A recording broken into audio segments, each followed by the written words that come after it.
बचाओ बचाओ जय सिकंदराबाद जय सिकंदराबाद बचाओ बचाओ बचाओ बचाओ बचाओ बचाओ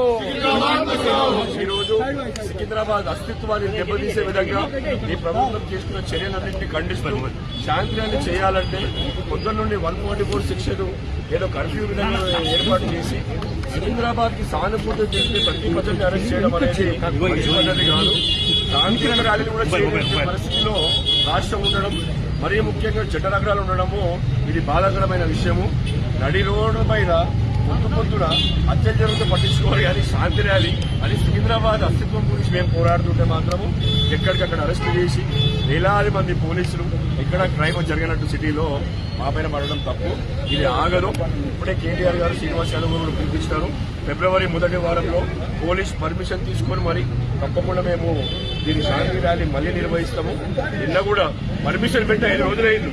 5 రోజుల నుండి రెస్పాన్స్ లేకుండా 10:45 రాత్రికి వాట్సాప్ లో మీ పర్మిషన్ రిజెక్ట్ చేస్తున్నామని నిన్న మధ్యాహ్నం మేము ఈ రోడ్ మ్యాప్ ఎక్కడ మేము ఎక్కడెక్కడ మీకు సెక్యూరిటీ పెట్టాలి, ఎట్లా శాంతియుతంగా తీయాలని మాతో కోఆర్డినేట్ చేసి అర్ధరాత్రి వాళ్ళు ముందే మాకు పర్మిషన్ ఇవ్వకపోతే మేము న్యాయస్థానానికి వెళ్లే వాళ్ళం, కోర్టుకు వెళ్లి తెచ్చుకునే వాళ్ళం.